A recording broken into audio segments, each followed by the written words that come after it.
beneath a larger mountain in Iran that may or may not be part of the nuclear weapons program. But it's suspicious enough in nature because apparently there are things that they're doing under that mountain that when the IAEA asked what's going on down there, the response from Tehran was, it's none of your business. Okay, if the IAEA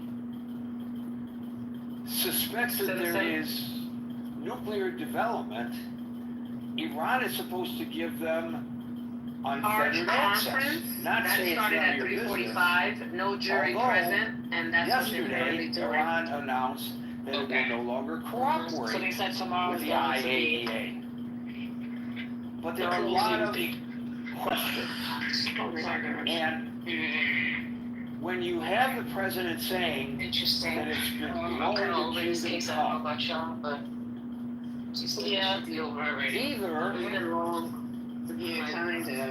he's delusional, because I will tell you the latest Israeli assessment is 3 years, that they knocked it back 3 years.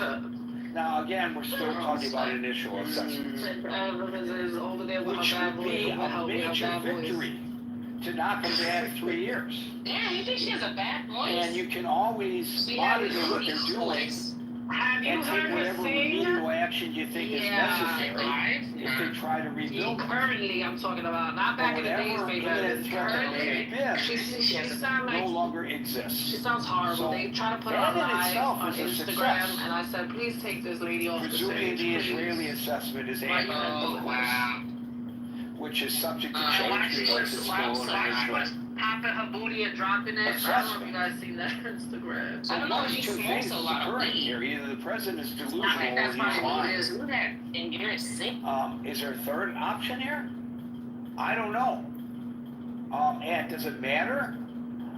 I'm kind of old-fashioned. I kind of think it does matter that when the president addresses the nation and says that those facilities are obliterated, is that an honest assessment when the next day the chairman of the Joint Chiefs of Staff says, well, that's not an accurate assessment, and then the Defense Intelligence Agency later says that's not an accurate assessment, and then he lines up all these people, Hegseth, Rubio, and Gabbard, to say, yes, Mr. President, your assessment is accurate. The intelligence agency's assessments are not. So it's either delusional on his part, or he's just outright lying. It's, to my mind, unless I'm missing a third option, it's got to be one or the other. What do you think? I will call people in the order in which I see them, and today that order begins with... Gary, thank you for dishing me the ball. Nice to see everybody. Many of my friends, comrades, countrymen, interlocutors. Always great to talk with you all. Yeah, so I mean, I think great question. I think, look, I mean, obviously, but I mean, I think things are still murky as far as what exactly was destroyed. It seems, from what I'm reading, right? I mean, was the enriched uranium moved, whatever? I mean, I think we're still trying to figure some of that stuff out, which is fine. I mean, this is the nature of intelligence, right? I mean, we're dropping bombs in a foreign country. You know, we're not gonna know everything immediately, which doesn't trouble me. But I mean, I think that troubles Donald Trump, right? I mean, every day is a reality show. Every day is a headline. I mean, the headline, the ambiguity is not a good headline, right? That's just not how Trump lives or how Trump thinks. And Trump has a really casual relationship with the truth. I don't think I'm opining here, right? I mean, that's That seems like a fact, right? I mean, he's, in fact, when he was in business, his own law firm wouldn't allow him to do depositions by himself with one lawyer because they're like, he lied. He lies to his own lawyers. Like, he would tell us, I mean, the guy just, it's just a default nature, right, in him. And that's not necessarily moral criticism. It could be psychological or whatever. It's just kind of the way he operates, right? That anybody who's been in the New York media scene, as you have, Gary, or my dear friend Norm, or people who know him as more of a more of a staple for years, know this about his character. For those of you who maybe, or Dominic, I'm sure too, is a New York guy. Those folks who just know him from the national scene, maybe know about Trump. I don't know. So yeah, of course, this is. I won't speculate on what the reasoning is. I mean, other than this, I mean, I think Trump likes things to be big and beautiful and very powerful. I will say this. I'll just read quickly. Ezra Klein had an expert on David Miller, who's pretty eminent Middle East expert, for scholar, diplomat. I mean, the guy probably could draw a detailed map of the Middle East and a cocktail napkin. I mean, he's just an impressive guy. And he was saying that, he said this in their conversation about just how this thing happened. He said, there's no question that the negotiation impasse afforded both Netanyahu and President Trump an opportunity to essentially deal with the problem in a different way. But I do not subscribe to the narrative that a clever Israeli prime minister willfully sandbagged a naive president into abandoning negotiations that were somehow on the cusp of a major breakthrough. Trump played an active role in the fiction and the ruse that the Israelis required to implement the first phase of their military campaign, which was the decapitation strategy. Trump's insistence right up until the night of June 13th, when the Israeli strikes began, was that there would be a sixth round in Oman. I think the Iranians were lulled into believing that there would be no Israeli strike until after the negotiations concluded, and the president made a judgment that they had succeeded or failed. Trump rode Netanyahu's tiger once he saw precisely how much damage, how much skill, and how much operational capacity that the Israelis had. Fareed Zakaria had described it as FOMO. That's what essentially motivated Trump, the fear of missing out. He wanted some of that. I don't think that analysis is crazy, right? And I think that Trump went in on the big, beautiful success and thought it was, impressive and wanted to be sharing the sort of impressive glory. And maybe to a good end. Again, we'll see. I mean, I think anybody, Democrat or Republican, has to acknowledge that a reduced nuclear capacity for Iran is a good thing for us. It's a good thing for Israel. It's a good thing for the world, right? I mean, but just how diminished it is, remains to be seen. So you did not answer the question: is he delusional? Well, I mean, for a normal person or for Donald Trump, what are you asking, Gary? Like on a normal person's scale or on the Trump's? Well, I think that speaks to the issue.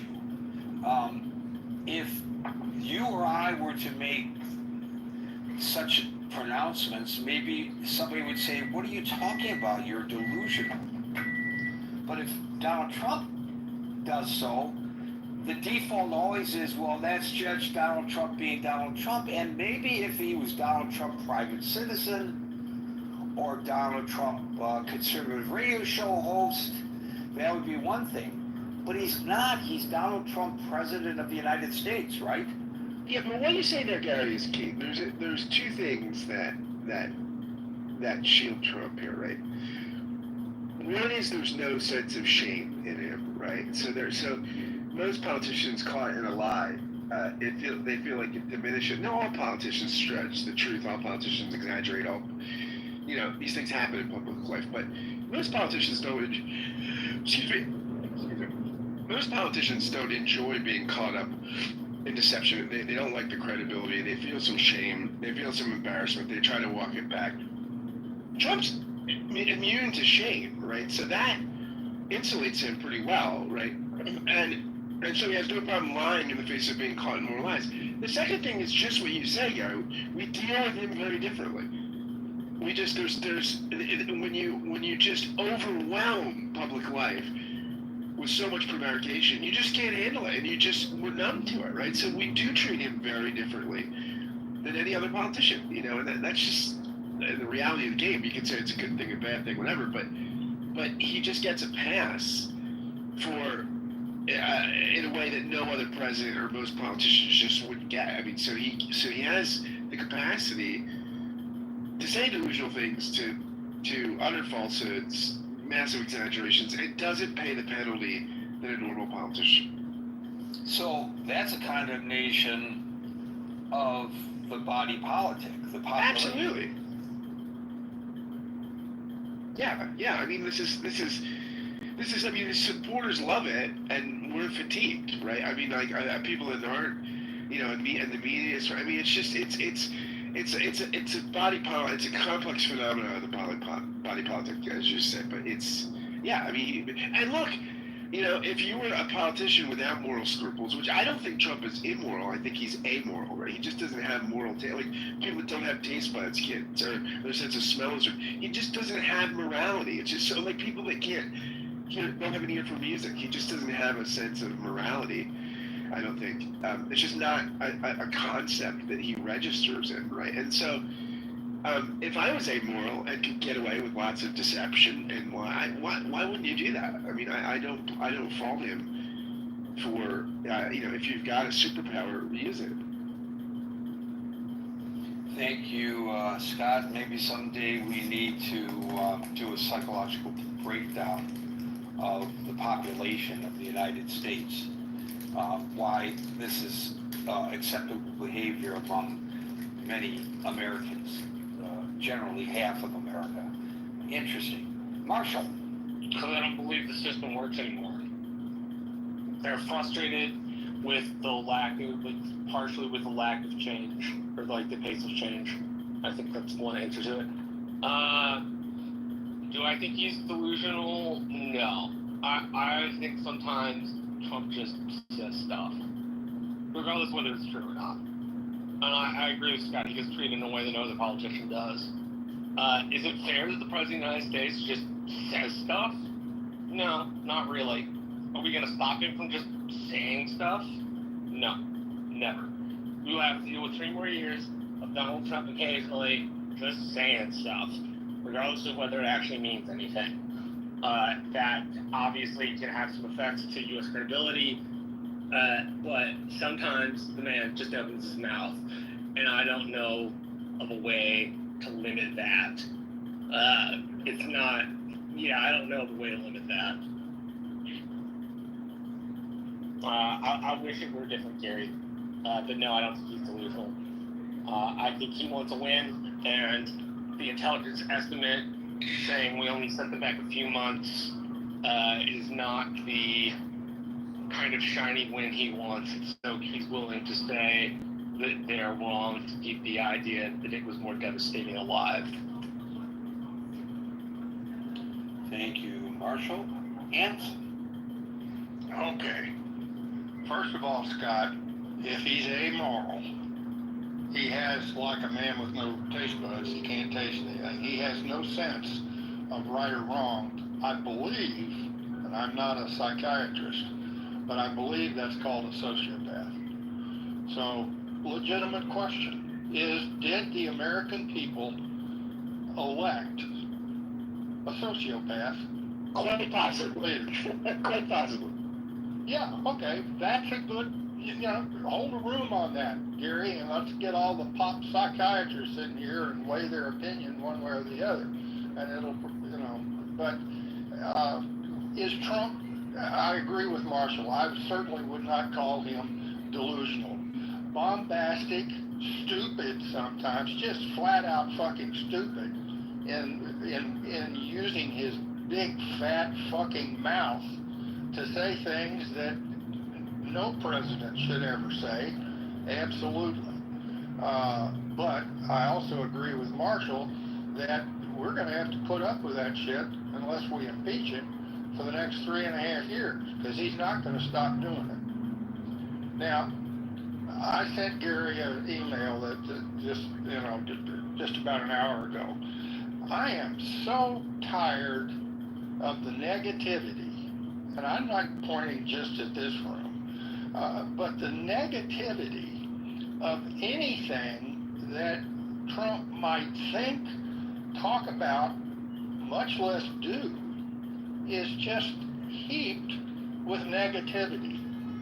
Except if you get beyond that one DIA report, Defense Intelligence Agency, read a series of articles in today's Washington Post.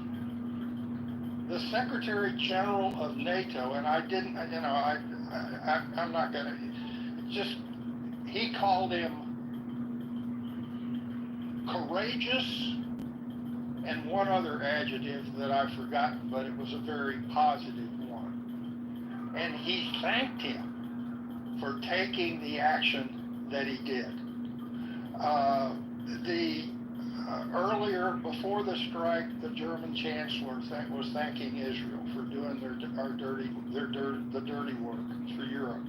The general tone, I didn't hear anything coming out of NATO or his trip to Europe where they took him on, and they sounded like the American people that just love nothing better than to take him on. I don't like Trump, and I never voted for him, and but he gets some things right. In this case, he ordered a military operation which was brilliantly executed. I think I'm the only one in this room that has made that comment over the last several days. But it was brilliantly executed. And is the war still going on? No. There's a ceasefire. Is the ceasefire going to hold? I don't have any idea, and neither does anybody else in this room. But there's going to be a ton of people that are going to say, the ceasefire won't hold, the ceasefire won't hold. You know, Trump's delusional.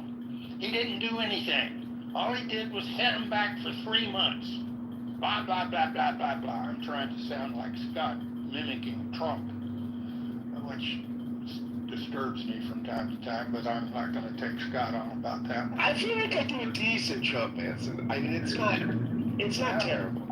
Well, but you use that accent tone, you use it just about every day, and I get a little tired of it, but that's not my point. That's not. I mean, think of what most of the country feels like when they listen to him answer. My point is, where am I? I lost it. I had it on my phone, and I can't read it. The director of the CIA has just come out and said the CIA's preliminary analysis is that the strikes set back the uranium enrichment program for years, based on preliminary determinations. Tulsi Gabbard, which you can make fun of her, but she's in the Washington Post and on Fox News saying now that the strike set back the Iranian program for years. Remember, the strike was not to eliminate the nuclear program in its entirety, though Trump, you could take his words that that's what it was. But listen to the vice president. The strike was to eliminate the ability of Iran to enrich uranium. And my assessment, which take it or leave it, I don't have any expertise in BDA, but I have spent some time at Oak Ridge, Tennessee, walking through the warehouses that had the centrifuges that we used to make enriched uranium for bombs that was then sent to Rocky Flats, where the bombs were made. If you drop if you shake those centrifuges very hard, it's going to take a hell of a long time to put them back together again. And I believe that that's far more likely what happened. Did we hit every cavern that holds a centrifuge anywhere in Iran? I can't say that, but we sure as hell landed bombs right on top of where those centrifuges were located, as far as we know, and I think we had pretty goddamn good intelligence. You look at the photo or pictures that you can, satellite pictures, there's 3 holes close together, separated by 3 more holes at some distance. That to me says those bombs were dropped exactly on where we knew the underground facilities were. And who knows whether they collapsed them completely, but they sure as hell, I agree with Radcliffe's assessment preliminarily. I think that the program has been set back. The ability to enrich uranium has been set back for years, okay? Did you also notice that Trump was asked by a reporter, if they try to start them back up again, will you go back and bomb them again? Did you read what his answer was? Sure. Okay, is that delusional? Does that scare the shit out of everybody? I kind of laughed at it. Because, you know, who knows?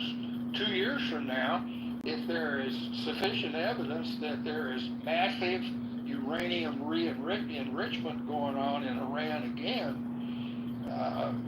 will Israel go back in and the United States? But that's years in advance. I believe my faulty judgment, and it's not because I love Trump, it's not because I love the GOP.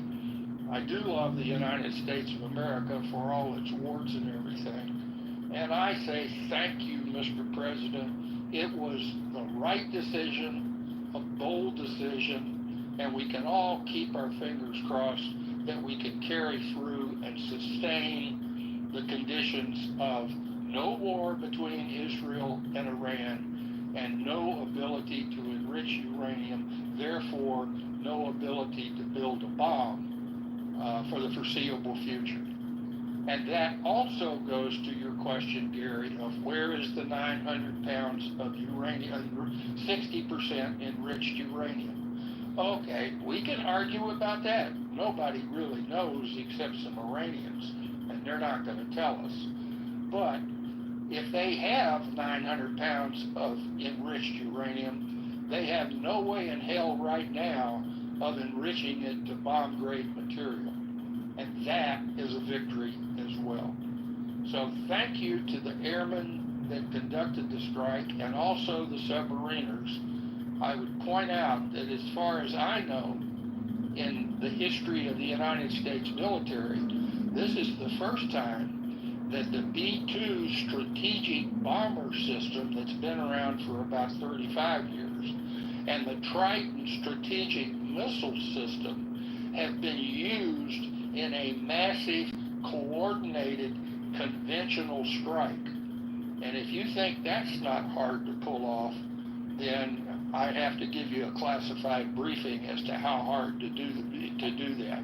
But there's a skipper. There is some skipper, a commander or a captain in the United States Navy, along with his lieutenant commander weapons officer, and probably a few chief petty officers, that are going to have some medals pinned on their chests by some 4-star admiral for a job well done. And I say to those bomber, and also in the Post, Trump spoke with some of the airmen that flew those missions.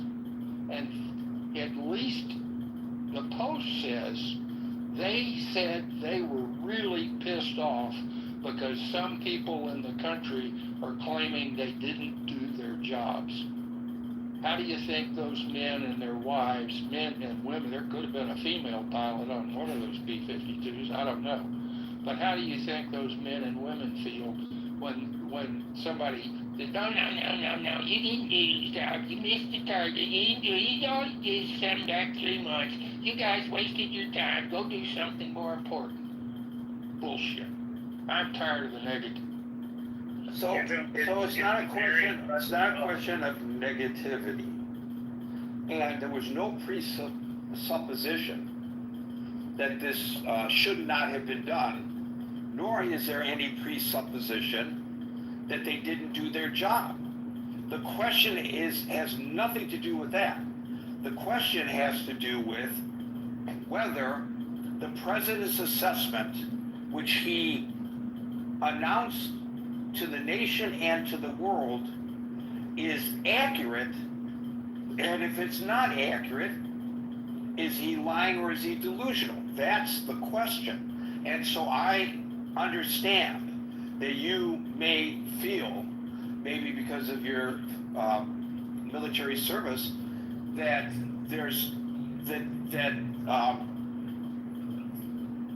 we are discussing failures by the military. Nobody is discussing failures by the military. That has never been suggested on this stage. Even the few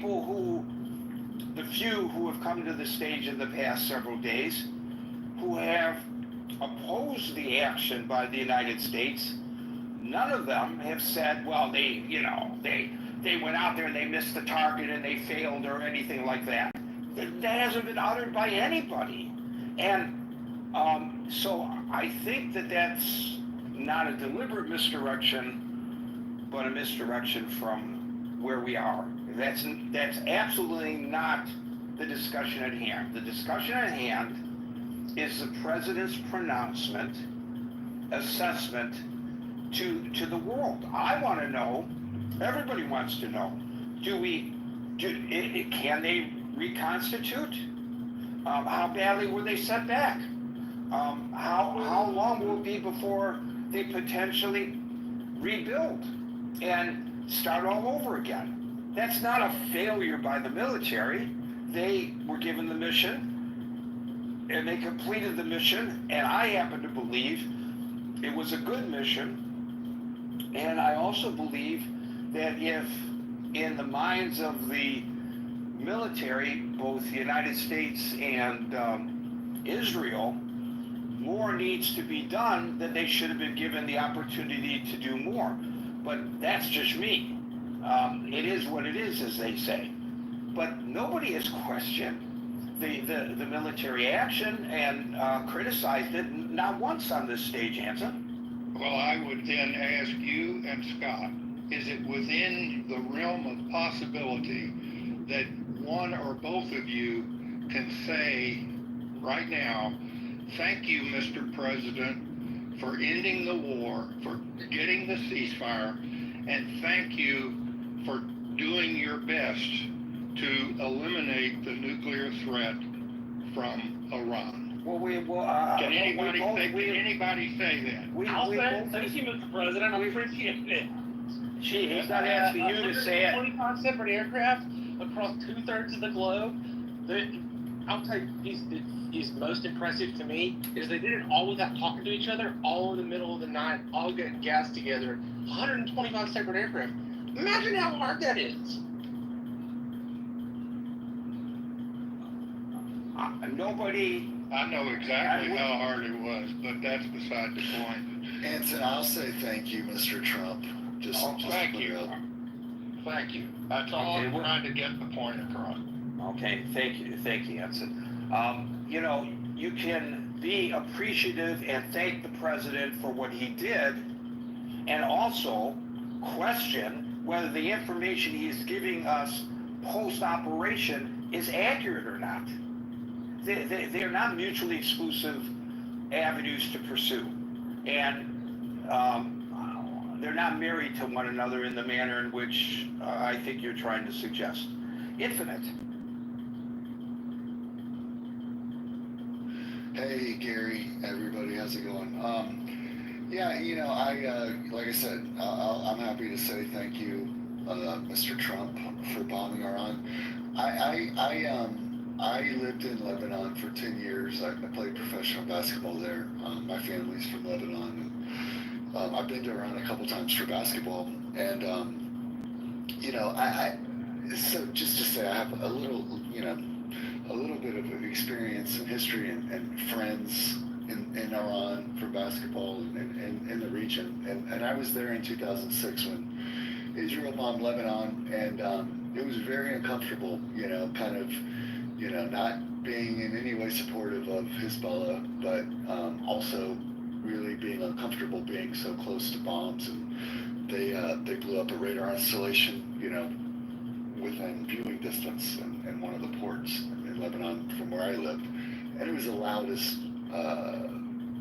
thing I've ever heard in my life. It was crazy. But I think good topic in the sense, and Gary, I really appreciate you. Your room's just been a while. Your professionalism and your consistency, and the topic is great from kind of like, I think, getting attention and getting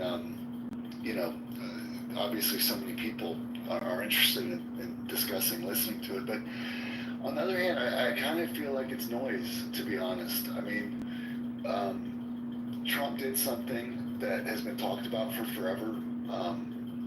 By all accounts, it was extremely impressive and hard to pull off, and pulled off well. And, getting caught up in did he exaggerate? Is he delusional? Are his words, this or that? I think this is a point. Trump, in this case and in many cases, has kind of shown to be a no nonsense, no bullshit kind of guy. And that's the only thing that works in that region. And, I think that the focus should be on, and that CIA report's interesting. I think the focus should be on, like, he did something that very few people would have done, that was very hard to do, and many people and groups might not have been able to pull it off. And I think we need to focus on what's next, not like what is the minutia of the BDA, or what's this stupid, low confidence intelligence quote unquote report that, the facilities in a mountain under, I mean, they're messed up. And I think years at least, I mean, anything can be rebuilt, but years at least is that's pretty much destroying something. So I think it's noise. I don't think he's delusional. And I think rather than wasting our time and energy on this kind of thing, and being kind of like, just swayed by these leakers and these, disingenuous anonymous sources, let's focus on what's next. That's what happened in Iraq. We got distracted. I said at the time in Iraq, and I'll finish right here, Gary. I said at the time in Iraq, it's the right thing to do. It's going to be very, very hard. But if they can do it, having a free capitalistic society in the heart of the Middle East would be transformative for the world. That's not our goal in Iran, and I agree with that. But it was a great thing. Iran wants to talk, and they know our president, at least this president, isn't messing around. And I'm worried about, if there's a regime change in America, and the schizophrenia and the 180 that can happen so easily, but not delusional. Very happy about it, and I just hope we can focus on the future and what's next for that region and the world, rather than this kind of distraction and noise. I'll just point out that arguably we would not be having this problem with Iran today if Saddam Hussein were still in power in Iraq, because he served as a countermeasure to the mullahs in Iran, as we all know. Do you think, hold on, Scott. Do you think that, Saddam was like evil and terrible, and I'm not saying that he wasn't evil or terrible. I'm not saying that. I agree. I agree with your point to a degree, but Iran would still want nuclear weapons. We would still have to deal with it, and we couldn't trust Saddam to do it. But Saddam, like I said, it was the right thing to remove him. We needed to be aligned and not divided, and have Democrats just try to hope for Bush's failure, and vice versa if it's politically motivated. But it was very hard. I don't think Saddam would have anything to do with Iran's nuclear capability, though. It would only only increase their desire to, and we'd have to deal with it. Israel would have to deal with it anyway, right? I would just add, because apparently some people think that the question is being raised because of some kind of predetermined distaste for the president. No, I can't speak to other people's positions, but personally I am, as I've always been, seeking the truth. And I know, as Jack Nicholson pointed out, in A Few Good Men, you want the truth, you can't handle the truth. And maybe, in some cases, the government doesn't tell us the truth because you and I can't handle the truth. But I'm always seeking the truth. And I would ask the same question of the people who got us into the war in Iraq. Since you brought it up, it has nothing to do with Trump specifically, except it does given the current circumstances. But I would ask, if we were having this discussion here on Clubhouse, if it existed back then, whether they were delusional or were they lying. Because there were no weapons of mass destruction, and we all know that. Yeah. And Iraq had nothing to do with the 9/11 attacks. So were they lying or were they delusional? I don't know. So I would ask the same question then if I had the forum to do so as I'm asking now. It's not that I say, oh, here's a chance to get Trump. All I want to do is get Trump. I can't give Trump anything. That's not the point. The point is, they lie. I had a conversation with my son today, and he says, I can't even listen to anybody in government anymore. I just can't listen to it any longer because I'm tired of them lying to us. Because I asked him the question today, Daniel, here's our discussion today. And I said, are they, is the president delusional? Or is he lying when he says he knows for sure the assessment? And he says he's lying. He's not delusional. They all lie. Don't trust anything any of them say. And you think that, I'd be wiser than him, but perhaps he's wiser than me. Yeah. Daniel Gary. Can I just ask you? I mean, are you saying it's noise and a distraction to ask whether and expect the citizenry to ask and expect that the president be truthful about an assessment of a military attack? No, I mean, is that what's noise? Well, then what's the noise and the distraction? No, I'm saying that we all know, and we've all learned that's paying attention to this. That BDAs take a while. So the focus on exactly what happened, is like it's disingenuous and it's politically motivated, and so that's what I feel about it. What was exactly your question, Scott? Yeah, but I mean, wouldn't we be in a different position if Trump wasn't making claims that? The position we're in, that's irrelevant right now. Let's wait. Right now, it's irrelevant. It would be irrelevant if Trump said we're waiting for further. Yeah, we'll give further assessment. Like if Trump was honest, it wouldn't be. This is what I'm talking about. This is what's a distraction. Like, let's wait. Yes, I think Trump's dishonesty is just a distraction. It's delusion. Yes, you're right. It's a distraction. You're right.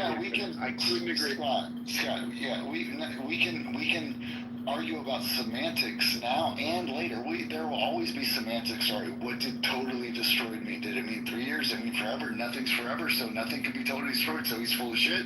Like, it's all semantics that we want to argue about, and certainly, I think you, me, Gary, and most people here are good faith, but I think we get kind of caught up, and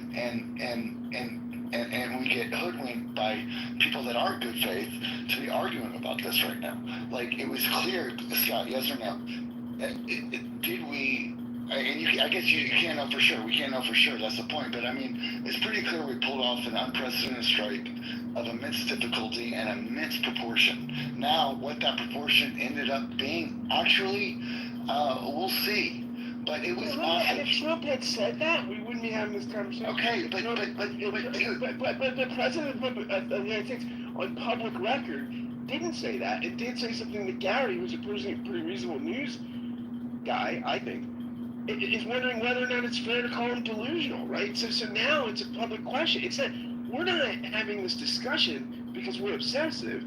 We're having this conversation because Trump said something that forces the conversation. Where if he just had been responsible, we wouldn't be having the conversation. Okay, but his critics are not responsible. So he's not playing.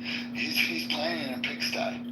You know, so he's got to use tactics that are appropriate for the environment. And I'm going to take my own advice right here, and I'm not going to like keep going around in circles about something that's irrelevant and distracting.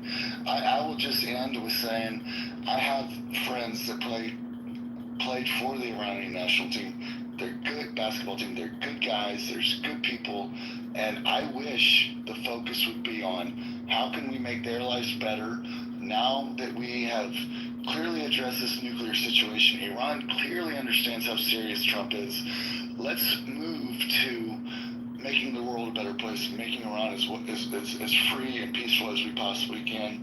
And if they rebuild, if they fuck up again, I hope, you know, if the president isn't Trump, that I have confidence would, you know, bomb them again and do whatever it takes to make sure they know we're serious. I hope if someone else is in charge, they'll have that courage, regardless of character. And I have plenty of, you know, things about Trump. I can't believe he's our president. But, you know, who else? I mean, it's hard to be president, and you're gonna have, and it's unfortunate that any president of ours in the foreseeable future is gonna have a flawed character. But he did the right thing here.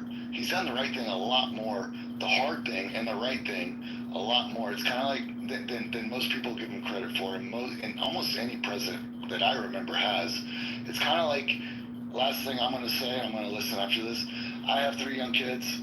You know, when you're talking to a kid, you know, they have to understand there's a consequence, and if you're wishy-washy on the consequence, you're asking for a disaster and a menace to society, and that's what has created Iran. We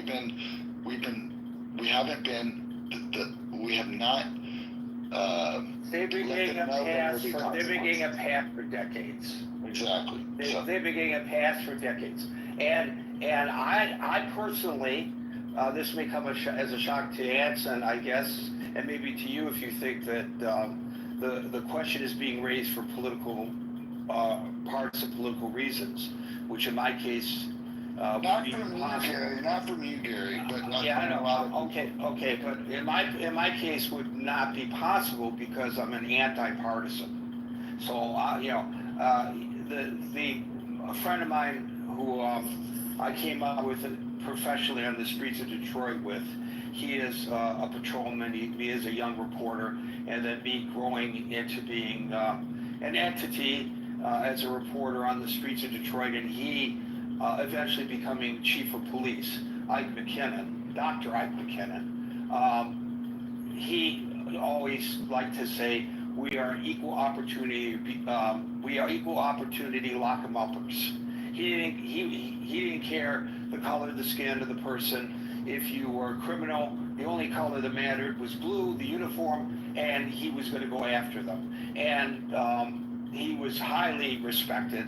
And I consider myself that my philosophy is similar to his. I'm an equal opportunity beater-upper.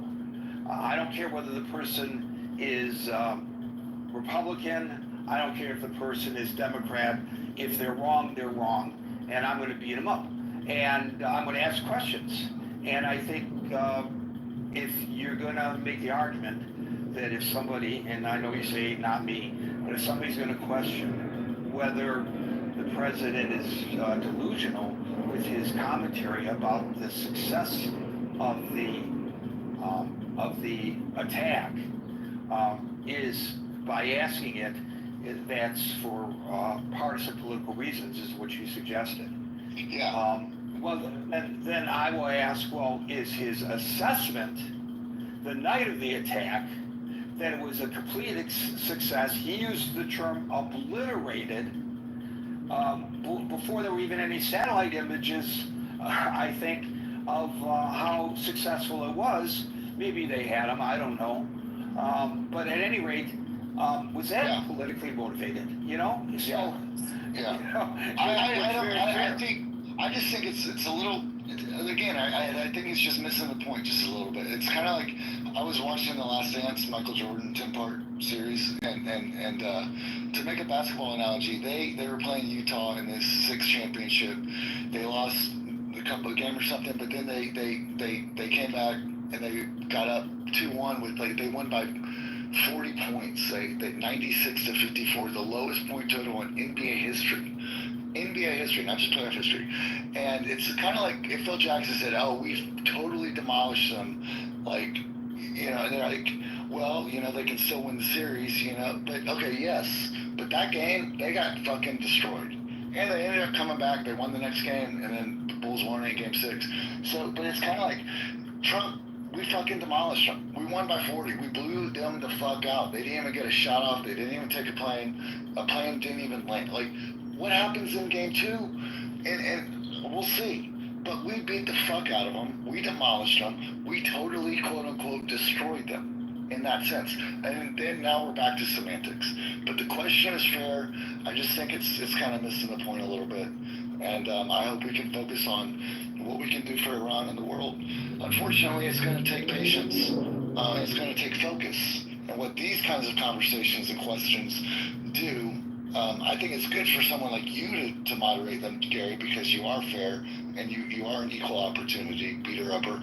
But we're also, you know, maybe giving a little too much attention to people that want us to focus on this instead of focus on other things that I think are more practical and more important and take a lot of patience and focus. So. Yeah, so as example, just yesterday, I pointed out the hypocrisy of Chuck Schumer. Now, when Chuck Schumer attacks President Trump by calling the attack unconstitutional, but the multitude of unauthorized by Congress attacks that Obama ordered in I can't even remember which the number of countries that I mentioned yesterday when I was looking it up. It was a bunch of countries in the Middle East, and he remained silent. That's politically motivated, for sure. And I called him out on it yesterday. We're now already at 5:57, which means we will no longer be inviting people up onto the stage. But for those who are on the stage, we are now going into extra time. For those who are patiently waiting an invitation on the stage that they will not get because of the time constraints, please feel free to click on the link above and join the very vibrant chat that continues during, before, and after our sessions here on Clubhouse at the Critical Thinking Forum Facebook Messenger chat site. We have 2 Allens on the stage. We are going now to Alan Yoder. Thank you, Gary. Thank you for having me on. So I think I'm in the minority here, but I think that his assessment was delusional. You know, I listened to that the news report that those 3 paragraphs. I read it actually before you were talking about it, and it really sounds delusional to me. So, you know, I don't have the report in front of me, but each of those paragraphs is just loaded with stuff that it's not just lies. It's, you know, in a way, is he a liar or delusional? My answer would be yes. I think it's both. I think he's a liar and he's delusional. And I'm worried about it.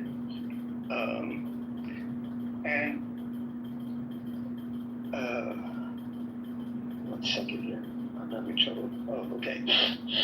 So, just so that you have some idea. Also, Anson basically was early on, when I first got on, he was asking me if I was this guy who was been in a room with, who was a Trump hater, and I told him I wasn't in that kind of room, but I actually despise Trump. But at the same token, if he would reverse himself on something that is really dear to me, let's say DEI, I would praise him to the sky. You know, so it's not as if that my problem with Trump is like anything that he says I'm against. I listen very carefully. He's the president. He's my president. And I listen very carefully to what he says. And if he should say something that's very dear to my heart and that makes me proud to be an American, and it's not something that he's saying just to pat himself on the back, then, you know, I would praise him. I have no problem with that whatsoever. So the 12-day war, and Trump and Netanyahu declare victory. And from what I hear, Bibi is considering early elections to capitalize on this move. But when I think of what's really been accomplished, my head spins. If the idea was made either through denying them of their nuclear capability or regime change, it doesn't seem to have worked. And my sense is that I think both Trump and Netanyahu are lying for political survival. Now, I'm a proud Zionist, but I also despise Netanyahu. And my personal feeling is both Trump and Netanyahu are lying for their own political survival. And I think Iran is now more resolved to have a weapon, and soon. And I think the IDF did an amazing job, and I'm very proud of them. And our forces did an amazing job, and our intelligence did an amazing job, and I'm proud of them. And Israeli intelligence did an amazing job. But the objective, to me, seems unfulfilled. I don't believe in what Trump is saying. I don't believe what Netanyahu is saying. And in my conversations with my friends who are in Israel, there's major questions going through many Israelis' minds in terms of what has been accomplished. And I feel in a certain sense we're living in this mass hysteria where we're made to believe that the operation was a complete success. I feel somebody's lying. It may not just be somebody, it may be a few people in power. And I don't know more than that. But in answer to your question, and I'm in the minority position here, yeah, I do think that Trump is delusional. I'll stop there. But whether he's delusional or not, and it was a question that I asked, not a statement that I made, I don't know. But I will say that it seems to me that Netanyahu wanted to go further in this war, and when the Iranians almost immediately broke the ceasefire, and Israel responded, and then the president wakes up a few hours later, and then on the tarmac at Air Force One before flying off to the Netherlands, drops the F-bomb. He's so pissed off at both Iran and Israel for breaking the ceasefire. And by the way, if I have a ceasefire with you and I stand down and you attack me, I have the right to retaliate. But the president didn't see it that way because he wanted to claim victory for having brought an end to this war. By the way, he gives no credit to Qatar for its involvement in this, which may very well have been more so than the president's. I think Qatar was speaking with Tehran and Washington was talking to Jerusalem. But at any rate, he literally calls Netanyahu up and tells Netanyahu to turn planes that were about to attack military targets in Iran around. And Netanyahu says, okay, I will, because he knows he needs the support of Trump. And so he judiciously did, probably with a little bit of bile, turn them around And then, instead of being critical, which I understand why he was not, he claimed we accomplished all of our goals. I don't think they did accomplish all of their goals, but fine. That's where we're at today, and I think that leads to the frustration, Alan, that you just... All that accounting is through Trump's mind. You know, we don't really know through the fog of war what really happened there. We don't know, right? And the thing is, by recounting all this is doing an injustice in a certain way, even though I have a high respect for you, Gary. But in a certain sense, the more we repeat as if that it really happened just because Trump said it, is dangerous. Well, there's that. So I should qualify this by saying all of what I just said is a recitation of Trump's expression of the events. Trump said that he called Bibi and told him to turn the planes around, and Trump said that the planes did a little wave to the people of Tehran with their wings and came back without dropping any bombs, which could just be hyperbole on his part, that part of it. And I'm not being overly critical of him if that's not exactly accurate. But I haven't heard anybody in the Israeli government suggest that it's not true that they stood down at President Trump's insistence. And I don't think that's far, you know, the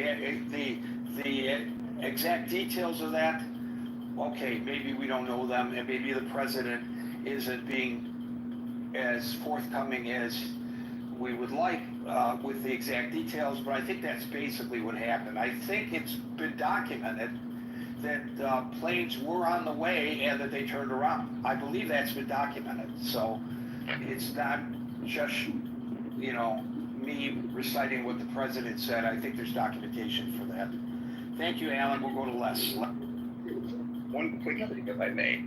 So, one thing that's been on my mind is like, what do the Israelis make of all this? Not only us. And there's a wonderful podcast called For Heaven's Sake that's available on a lot of podcast mediums.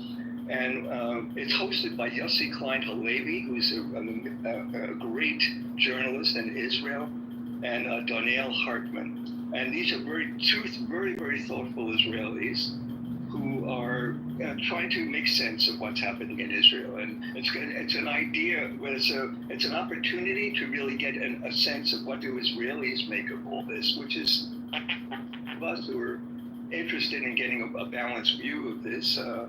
That might be helpful. So it's called For Heaven's Sake, and it's a podcast, and it's available on many different platforms. And since you seem to have at least as much and maybe more understanding of the Israeli mindset, I will just remind you that even before the current situation in Israel, which is not dissimilar from the political situation in the United States, a house divided with Netanyahu, the lightning rod, the same as Trump is the lightning rod here. Even before that, for decades, there was a saying, you ask two Israelis their opinion, and you will get three. Less. So if you're, first of all, I think Trump's audience, for what he's saying, he's not just talking to lefts and trying to inform lefts what's going on. Whatever he says goes into the public and goes abroad. And, you know, so I don't expect him to, you know, give out the secret of what we think is really going on or whatever. And I really am, and this is just such mouse nuts compared to if we had elected, you know, a Democrat. God knows I voted for one, but if we had elected a Democrat, we would be facing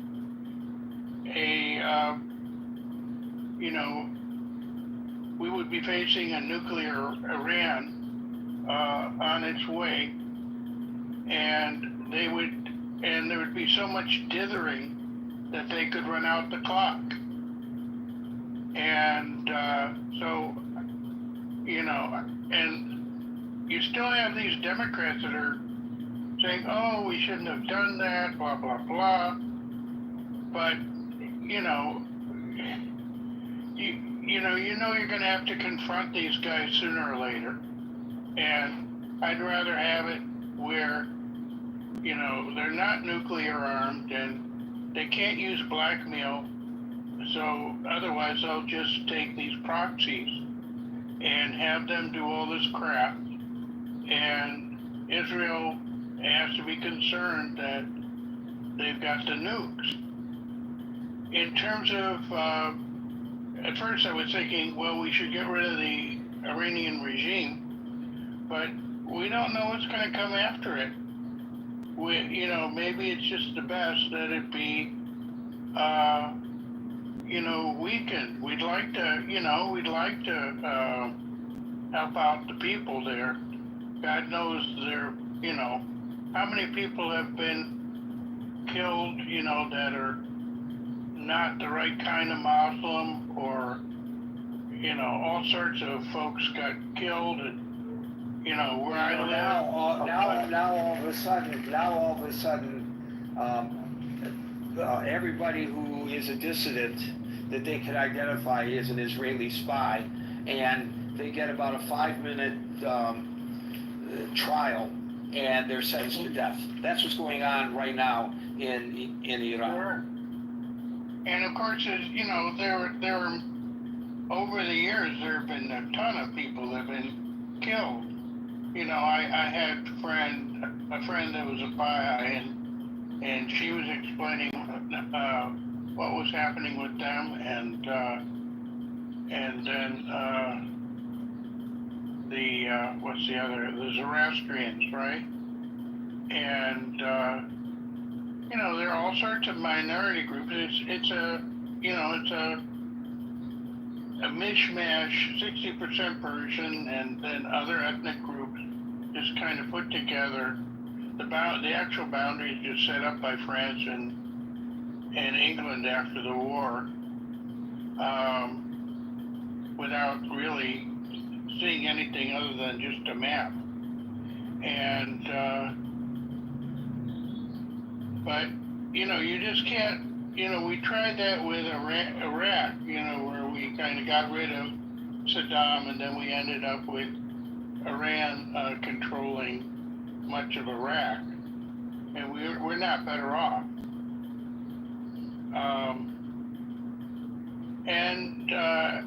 Just to get back, and I'm repeating myself here,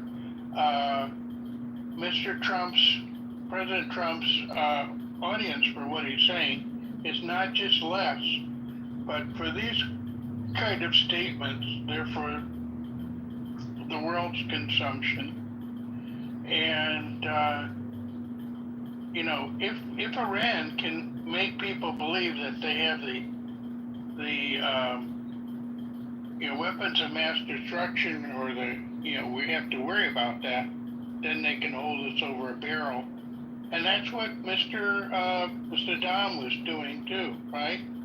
He misled people to think that he had these horrible chemical weapons or whatever, because he was like the old old lion that had lost his teeth, and he was afraid that he would now be vulnerable. Thank you. So Les, quick question. There are a lot of people on the stage, so we have to be quick with this, but I want to ask you, does it matter whether the president gives us and the world a correct assessment of what happened, of the success of the attack, so that we can all collectively ascertain the proper response to that in the future, or what to be concerned about? Or is it better off that we just don't know? Again, you can't handle the truth kind of thing. Well, I gotta say, I would like to know, because I'd like to be able to evaluate what happened, but and to know, like, if a future another strike is required, that it was required or whatever. By the way, my feeling about this bombing was, I read this on the back of a shampoo bottle, kind of bomb and then repeat, you just kind of do it until either your hair is clean or the desert's clean of the ability to make bombs like that. Thank you. I didn't answer Thank you, Les. No, but I think you're thinking about it, so that's a good thing. All right, we'll go to. Hey, Gary. If you will grant me 15 seconds of latitude. Yesterday, when you were going back and forth with Dominic made the statement that, the CIA had said something about Trump being a Russian asset. And I don't think that's actually true, and Dominic's down on stage, and maybe he can correct me later. What the CIA did conclude was that Russia did try to interfere with the election, but I can't find anything anywhere that said the CIA accused Donald Trump of being a Russian asset or anything like that. Now, on the briefings, right? So, what do we know? We know from the previous administration, and even Politico did a report back in March, right? Donald Trump does not read the president's daily briefing. In fact, it's reported that Tulsi Gabbard wanted to change the format of the president's daily briefing because he likes things delivered to him in a certain way, right? She even, they joke that she even said, hey, maybe we should do the president's daily briefing as some type of Fox News report, because people in this administration, I think Pompeo said it, I think McMaster said it, I don't remember the other guy, but they said he does not like to read. So the question becomes, when he made the statement, the options to your question are, is he lying, is he delusional? But maybe a third option, is he just misinformed because he's not actually reading the information that's being prepared for him daily by the collective intelligence agencies? Well, he rejected the twice now the various intelligence agencies' assessments both before and after the attack. He rejected it. He said to the American people that the intelligence agencies were wrong. So how does he know that? I don't know. It's his intelligence agencies. Maybe he willed it to be wrong, or maybe he intuitively knew that they were wrong. I don't know. But again, it leads to the question again of, is this something that's delusional, or is he just lying to the American people for whatever political reasons he might want to lie? And so I think it takes us right back to the question of the room, and I think it's a fair question to ask, Frank. Yeah, and keep in mind, he's always said publicly that he lives and he's governed his life by his instincts, and he believes that his instincts are so finely tuned that he can walk into a room, assess the room without anybody saying anything, and then make a decision about what to do with the people in the room. And that's kind of like to something Scott said earlier, right? He he really, his moral compass is different, but it's because he believes he's superior. I have a really good friend. I'm only going to say her first name is Lisa. She worked directly for him at Trump Tower for 17 years. And Lisa will always tell you that no matter who is in the room with him, he believes himself to be the smartest person in the room. And even if someone in the room is, like, let's say, more educated than he is, he still believes that he's more like savvy, or he's more street smart, or he's just sharper in some way. A lot of this really is about his ego. And and to something that Anson said earlier, right? Two things can be true at once, right? We don't have to live in this way or that way world. Trump can do a good thing and do a bad thing simultaneously, as long as these two things don't conflict with one another. And he is perfectly fine living in that type of ambiguity. And again, a lot of this goes back to his sense of just being superior to everyone else. He doesn't have to answer to us because he's better than us. And that's not, before someone says that's a negative thing, that's just what it is. I don't think he sees it as being good or bad. I believe he just sees it as, I am superior to you, and therefore I don't owe you the truth, and therefore you should just listen to what I say and get in line behind me, And lastly, how much of what's happening, this is my opinion, but how much of what's happening is what we would call theater, right? So yesterday, Trump goes on Truth Social, and he says that, they got a warning from Iran that the attack was coming in, and that's why there were no casualties in Qatar, right? So how much of what's happening front-facing, meaning front-facing to us, the public, and how much of what's happening behind the scenes, the phone calls, the interactions, maybe the Zooms, whatever you want to call it, how much of that is what's really happening? And how much of what we see is technically political theater?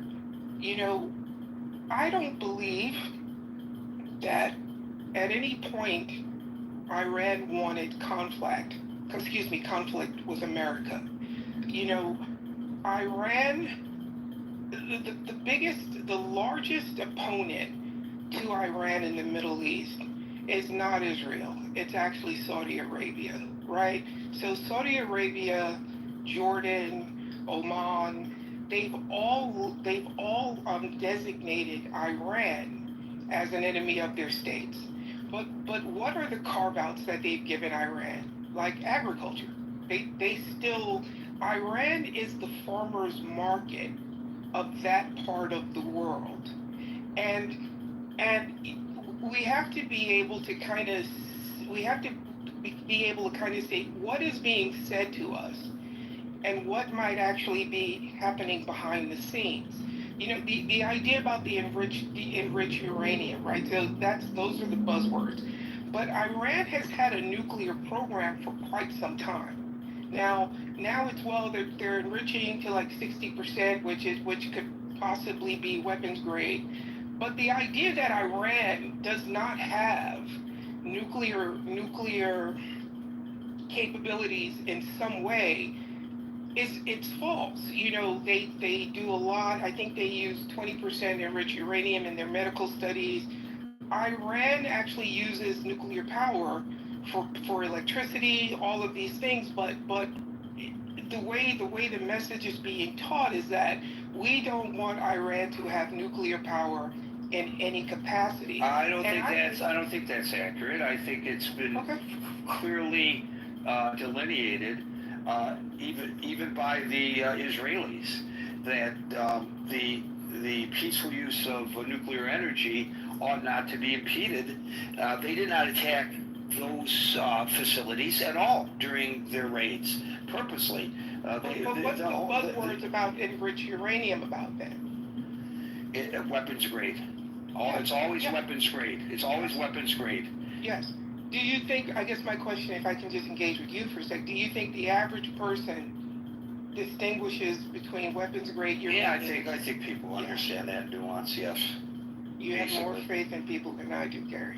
Well, it's been presented. You said it hasn't been presented properly, and it has been properly presented. If people have trouble delineating the difference, well, that's, yes, I know we shortcut on everything these days.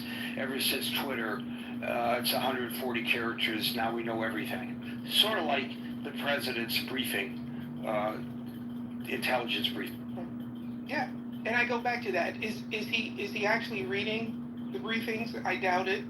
Because most of the people in his administrations have said he doesn't read them. They're trying to figure out new ways to deliver the information to him so that it is concise and it is delivered in a method in which he actually wants to engage. But for the most part, it seems like, at least with regards to the intelligence agencies, they're struggling to get him to get on board with the way the IAs communicate with the American population or the American public. And to something you said earlier, you said something to the effect of, is the indictment on the president or is the indictment on, the citizenry of America where we are now? And I think that's a good question, and I think that's something that needs to be discussed further. I agree. Thank you, Daryl. We have Blue David's on the stage. We will go to David G. Well, Gary, great room, and obviously the title is asking us to get into the mind of the president and whatever is going on in there from a standpoint of processing reality or his own delusion, as you alluded to, what he perceives as his grand victory here, which is obviously feeds his love of media attention, his love of being the center of attention. But this is not something to be diminished or looked at from the standpoint of this is an absolutely serious pronouncement that he's making with regard to the lives that are involved, the regime that's involved, and the people that want the regime gone. These really people who are on the receiving end of the volleys of missiles, as well as the soldiers and men and women who are risking their lives to go over there overtly and potentially being ratted out. Mossad agents, they're saying, are being found and potentially on trial to be executed.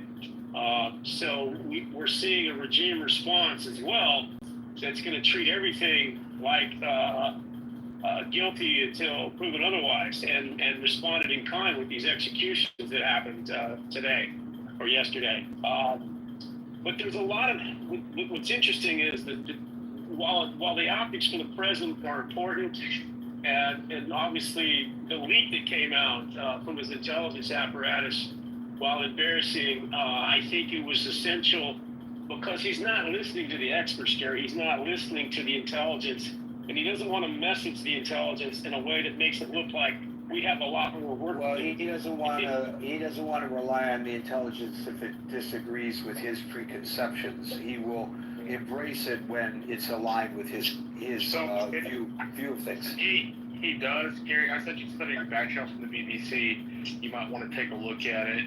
It's the only news source I found that's reporting this so far, but the chief thing, it's from June 24, 2025. Where's the author? Doesn't have the author's name, so it must be a wire report from the BBC. CIA says intelligence indicates Iran nuclear program severely damaged, which tends to contradict some of the early battle damage assessments, which is that it was not as serious as first thought. Granted, that conflicts with what the chairman of the Joint Chiefs said at his... but that was early on. Yeah. And we get more information every day. Yes. Well, he noted early PDA. He noted the battle damage assessments would change over time. So, well, so of the way. So you have it. With the technical, the stuff that needs to be done to determine the level of the damage is very difficult. I was they're talking about they need seismic detectors to be able to analyze the depth and magnitude of the underground explosions, very similar to the way we understand earthquakes.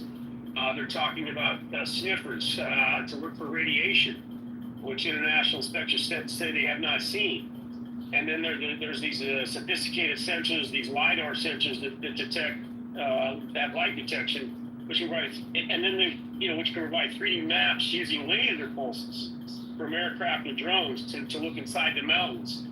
So absent this very technical feedback, I don't know how we can arrive at these pronouncements, Gary, and to make everybody feel better that we put these sophisticated bombers in the air and drop with precision. It's also argued, Gary, that the Iranian got in front of this potential threat by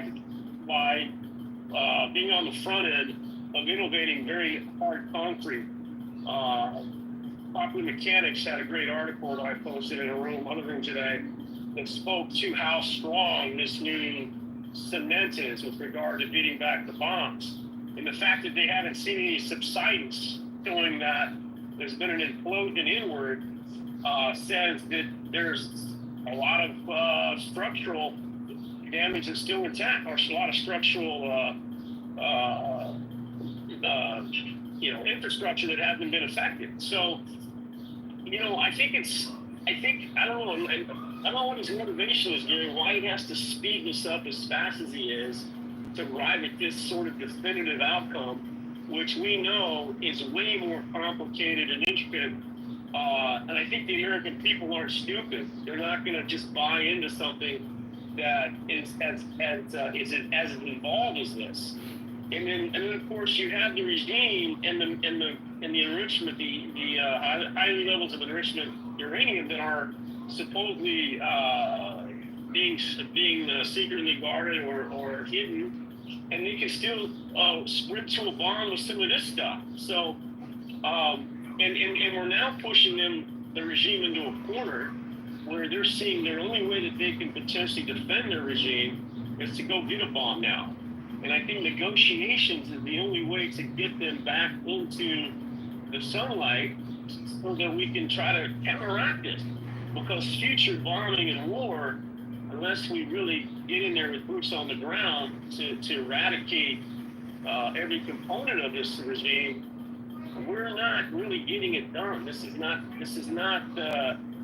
we can't just fight a war in the air and expect the outcome to be what it is. So, delusional, maybe not, but delusional from the standpoint that he wants a victory. He wants to cement his credentials. He would like nothing more than to appear before the Nobel Committee and receive that prize, which would, in his mind, not something money can buy, not something that crypto grifting can buy. And I think he wants to solidify his legacy with that ultimate hardware around his neck.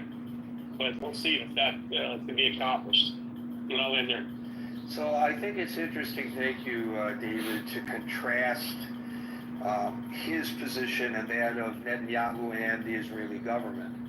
The Israeli government is saying, Netanyahu in particular, but in general, but Netanyahu in particular, that they have achieved their goals. This is a great victory for Israel. I do not believe that Netanyahu has said that the nuclear program in Iran has been obliterated and blown to kingdom come, which might not be terminology that he'd feel comfortable using. But at any rate, the point is, he is recognizing or claiming or maintaining, depending on one's perspective of it, that this was great.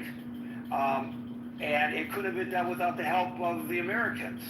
And congratulations to President Trump for having the fortitude to do what he did by sending the bunker bombs and the Tomahawk missiles into those facilities. And at the very least, according to the latest assessment from the Israeli intelligence, they've been pushed back 3 years, which I would consider, if I felt that an attack might be imminent, that they're that close to developing nuclear weapons, I would consider that a victory in terms of the battle, you know? But you don't hear him resorting to the hyperbole that this is the greatest thing and this compares to Hiroshima and Nagasaki and ending wars, and that Iran will never now have nuclear weapons. He said that today, although he said, I don't think they will do it. He didn't say that they won't. He says, I don't think, which is a qualifier. I will give him credit for the qualifier. So that's the difference between President Obama, President Trump, and Prime Minister Netanyahu's response to all of this. We go from David to Dave, and this is Dave Litz. Thank you very much. So, I mean, somebody say that maybe the American general public cannot take the too complex information. Middle East is very complex. I think most Western nations do not have the complexity of knowledge and deepness of history and religion to understand what is going on. And I disagree a lot with many statements made with the prior speaker.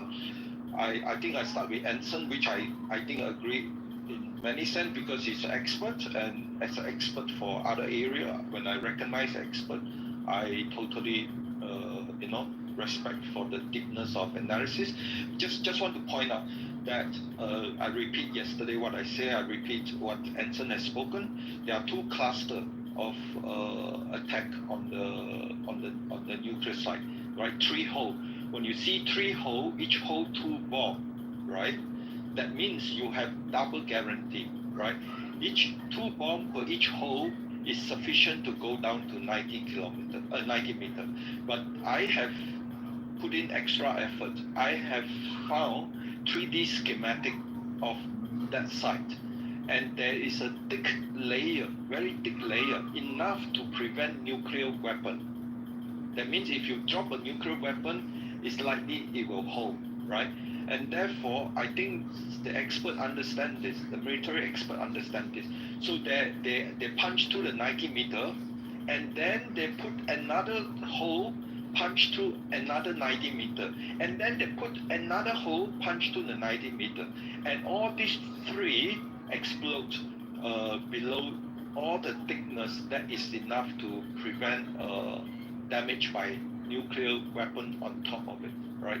So therefore, based on that kind of extra precaution, I would say that it's likely that whatever below is totally damaged, yeah? Just based on that. That means the extra effort, not just 1 hole with 2 bombs, it's 3 holes close to each other. It's not like far away. They are very close. They are like maybe like 50 meters next to each other. That's how precise is it, right? And they understand how the mechanic, the explosion, whatever, but it's double guarantee to make sure whatever below 90 meters is totally destroyed, right? And then it's not just one side, but 2 sides, and anybody have the schematic of the place, know exactly where to pinpoint the 2 cluster of 3 holes, right? So I'm quite confident that what downstairs is really destroyed, and if that 2 cluster are deciding how to get into downstairs, that means now you have no chance to get downstairs. So this is my assumption, but I hope this is the case. And the other thing I want to get to is like, look, there are people come here and try to listen from Middle East, come here to listen. how shallow, how stupid some of the remarks here, and they will say, oh, this guy is a good candidate to be recruited as a useful idiot to weaken United States society. So this is not just any forum. This is a forum where not only you get to hear very intelligent things, but you also get to hear people who are easily misinformed and decided to choose certain direction with no critical thinking, no basis, and they are primed for recruitment or for useful idiot. This is war. This is how enemy look at United States. For people still think that what is enemy number one of Iran is Saudi and all these things, they are totally disillusioned. Because today, in the parliament in Iran, they're still chanting death to America, right? So really you have to understand the history, the religion, the motivation, 1,400 years, all these things before you can really know how the people there behave.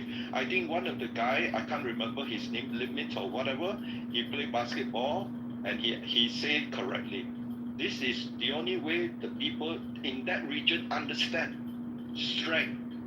You want peace, you first show the strength, you show the decisiveness, you show no compromise, no nuclear weapon mean no nuclear weapon, right? So that's why Anson said, a reporter said, what happened if they develop again? Then Trump said, bomb again. That kind of decisiveness is exactly will lead to peace. And if you wishy-washy, right, talk like crazy and impeach Trump president or whatever, and you try to push for further weakness in the American society, then the enemy of US will still think about, we still have another chance to anger, to weaken the United States further.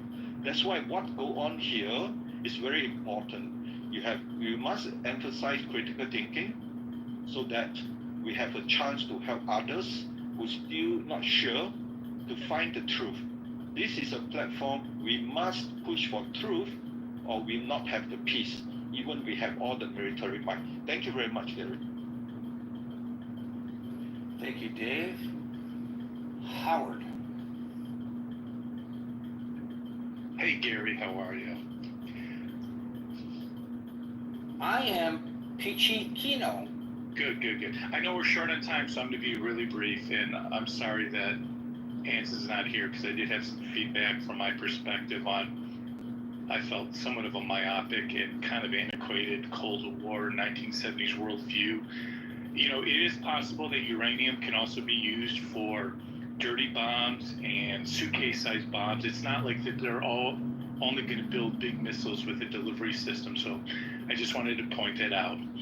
But I am happy to announce actually a Critical Thinking Forum exclusive. We sourced a limited edition 2,500 MAGA-like red hats from China. They're much cheaper than sourcing them in West Virginia, Steve, for only $20.25 plus shipping and handling, and the hat says mission accomplished. So I'll post my eBay link in the chat messenger, Gary, and thanks for listening. I'll land my Skylab there.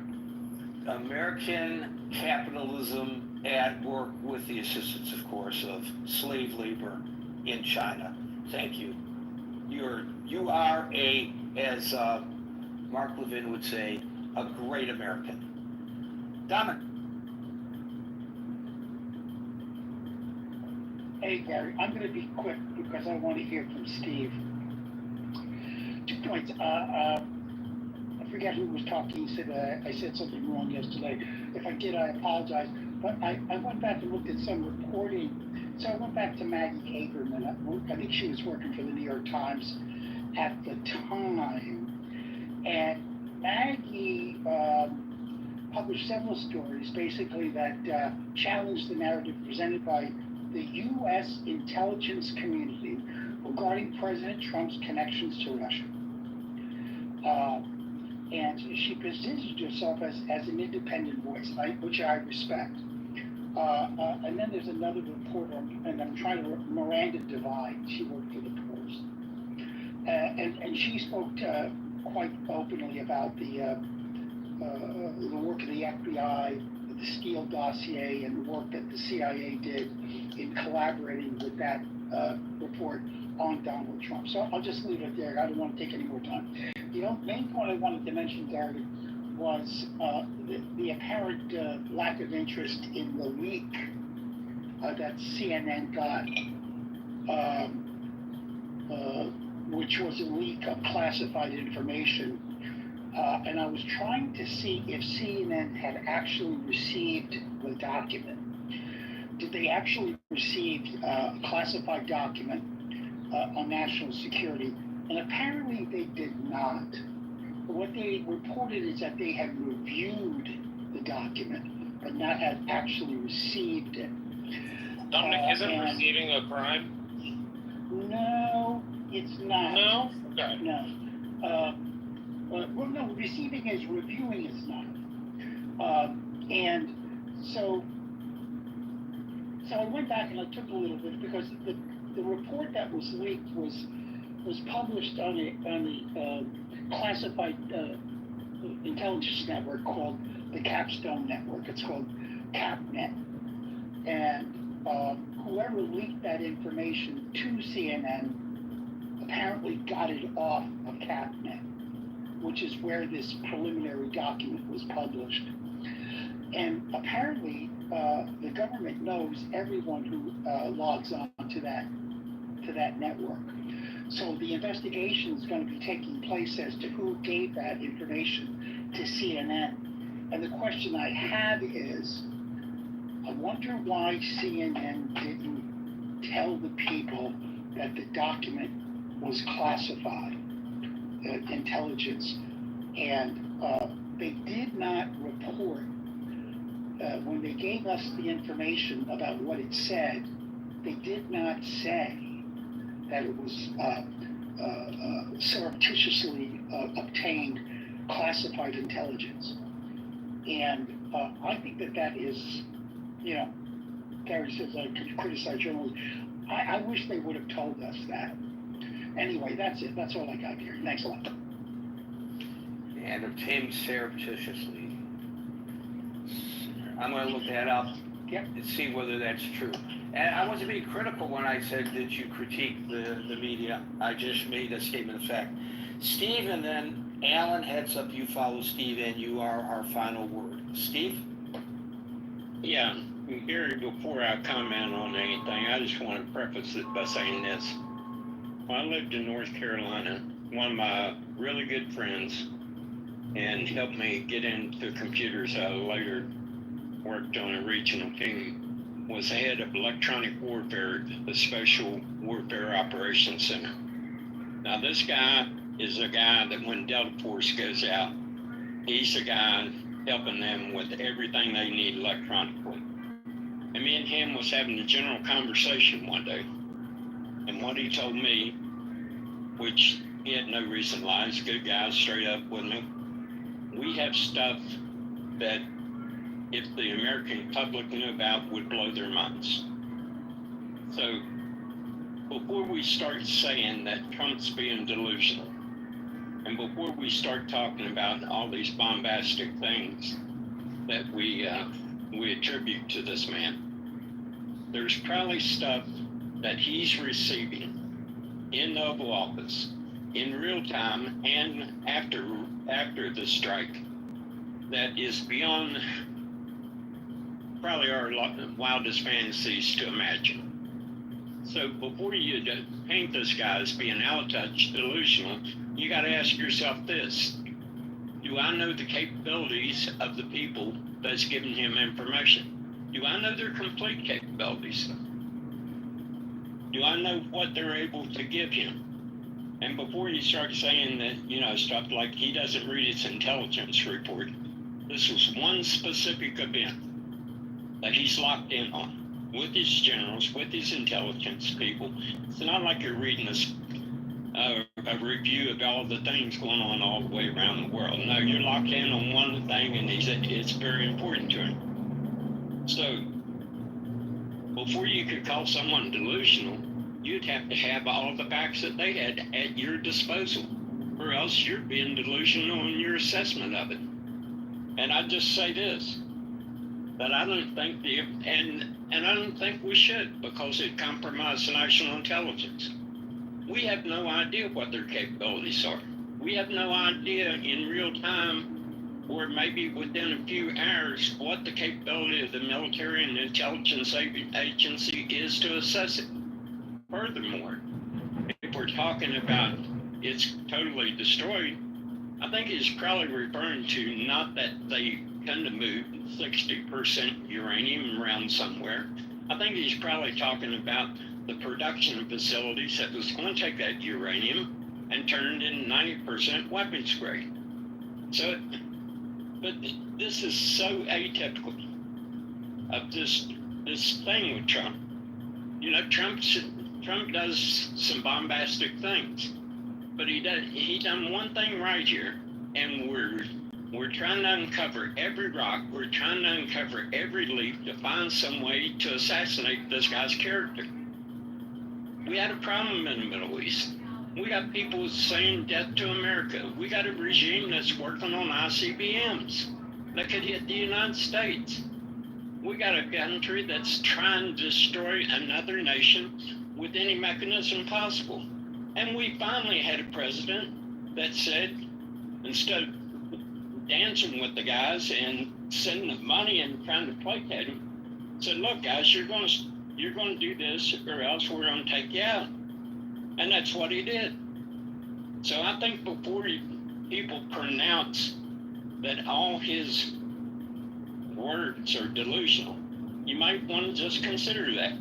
Do I, as someone that's trying to evaluate someone else's speech, have all the access to all the facts that he has? And if I don't, then maybe I'm being delusional in my assessment because I'm coming to a conclusion without the facts. And I'll leave it. Thank you, Steve. I'm happy to put Dominic's mind at ease. This is how CNN described it. They cited anonymous sources, and they said that those anonymous sources told them the assessment was classified and that it came from the DNI and the DIA. So they did acknowledge that it was classified information.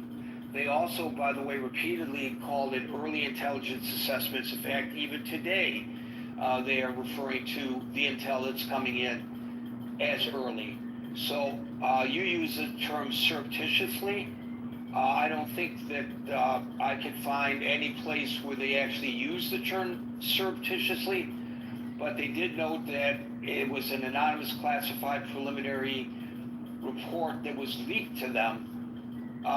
And the leak has been viewed as unauthorized, but CNN did frame it as reporting on classified intel received, and so they did meet the criterion that you threw out for them to meet, Dominic. So bravo to you for holding CNN's feet to the fire. Okay, Alan, you get the final word. Well, Gary, first of all, I'm really eager to be on topic, so I'm going to answer your question first. And I want to make sure that you agree that I've actually answered it. Yes, absolutely he is lying. Secondly, he probably is also delusional, but if it's a radio button where you have to say yes or no, he is absolutely lying. Have I answered your question? Well, you answered it directly and to the best of your ability, and whether people agree or disagree is another matter. But yeah, you're addressing the. Thank you. Secondly, I have great respect for Anson and for Steve and for many others on your stage. But Anson raised the question of saying thank you, Mr. President. It's kind of like saying thank the arsonist who put out the fire. We had a nuclear agreement which allowed us to monitor the Iranians, and Trump tore it up because he wanted to be the star of the show. That's a huge problem. And so I say, I'm not going to say thank you to the arsonist. Finally, I want to get to something that Scott said both yesterday and today. I think it's true to some extent that all presidents lie. But there is no doubt that this president has brought lying to such an extent that Scott says he's amoral, which I agree with, and that everybody knows he's lying. We have never had a president who everybody knows he's lying. Truthfulness is the foundation of any relationship, whether it's a marriage, whether it's a working relationship between two people. I don't know how you can have any kind of a useful relationship when there isn't some level of trust. So to me, this is really why I believe that Trump has brought us to a new low level that just can't even, I never even imagined we would see. Thank you. So as you were speaking, and yesterday I addressed this, I said some people felt that the JCPOA, the Joint Comprehensive Plan of Action, that the current president, withdrew from in 2018. Some people felt that it was working, and some people felt that it was just giving Iran time to use the term that Dominic used, surreptitiously continue developing its nuclear weapons program. Since I made that comment, I decided to do a little bit of research. And I wasn't going to mention it, but since you brought it up, I just want to point out that not only independent experts and U.S. intelligence agencies, but even the Trump administration's own assessments at the time found that the JCPOA was effective in restricting Iran's nuclear program when the president withdrew from it. Now, I'm not arguing in favor of his decision or in opposition of his decision, but I was pretty ambivalent about it yesterday, and maybe I'm still ambivalent about it today, but I thought it was, for my own edification, I would do a little research, and that's my little synopsis of the research that I did yesterday, that even his own administration agreed with you, in spite of the fact, I guess people in the administration agreed with that. And we know that that administration was different than this administration. There was dissent within the administration that is not being tolerated this second go around. I get it. But I think that both Barack Obama and George W. Bush articulated very well the value of a president listening to diverse points of view and then making a decision after giving those diverse points of view careful consideration. In this case, I think the opposite is happening, and the reason I feel confident in making that observation, and this brings us full circle to where we are today, the topic of the room today, is Tulsi Gabbard changing her position on her assessment as the Director of National Intelligence to come in alignment with the President when the President's assessment diverged from hers. So it's sort of like the tail wagging the dog, I guess. Or maybe that's not a good analogy because it's the President and the President isn't the tail. But you get my point. Thank you, I get Alan. your point. I thank you, and I do want to say one last thing. Next Monday, we're going to talk about, in my brain trust, we're going to talk about Johnson to Trump, and a lot of it's based on McMaster.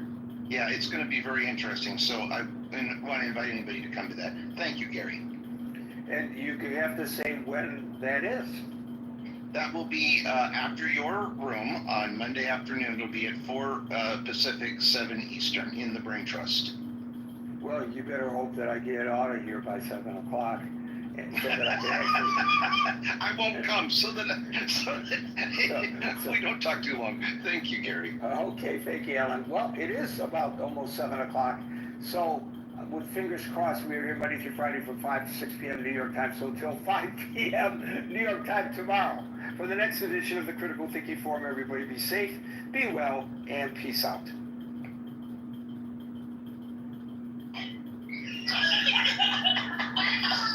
Oh God, is she finna stay here watching someone? Let's go get back. Do it wrong.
They stopped ice cream so nice that we ain't got no money. We broke. They said, damn.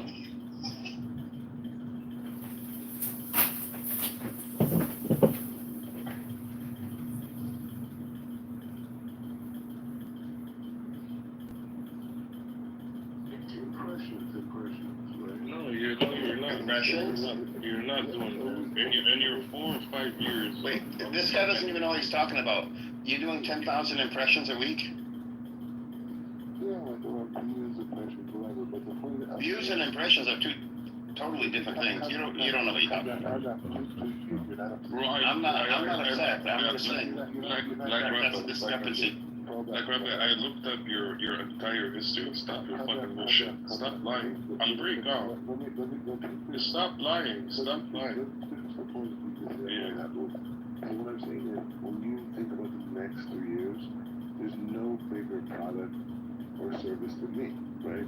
Like, what is wrong with this guy? Come on. Josh. Oh, the electric is on in my name.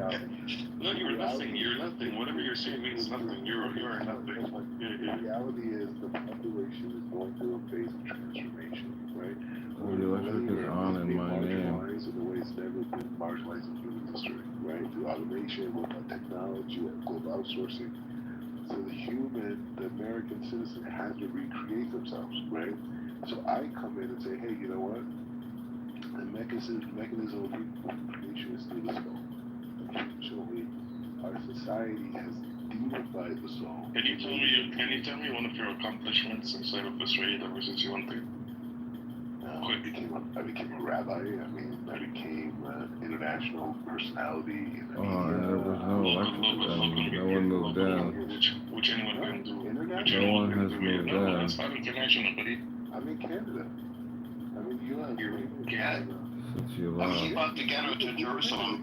Him and Ariel fighting. So no electric has been used.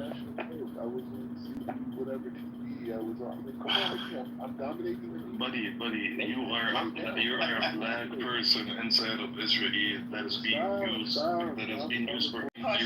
for entertainment purposes. Black Rabbi. Oh. Do they let you in the bunkers? Unfortunately, I live in a luxury apartment. I have my own. How was that? Where did you fucking liar?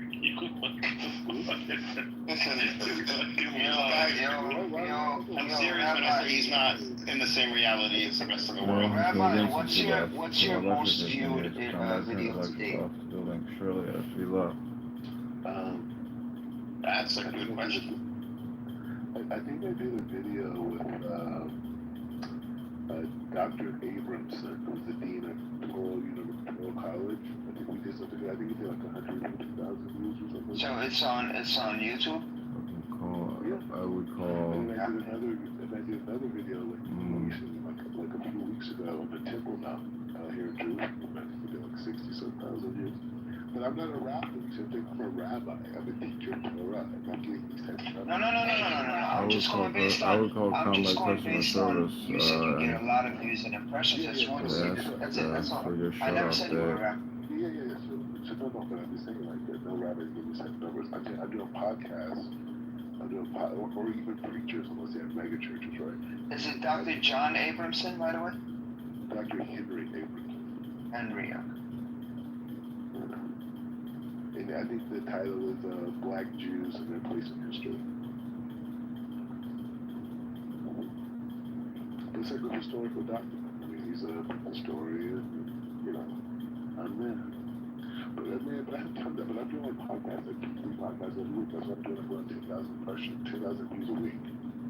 Impressions and viewers. Don't give advice. That works. Don't give advice. Oh, this other guy that's in the video, I've seen him rap. This other Jewish black guy, I've seen him rap. How many views does that one have?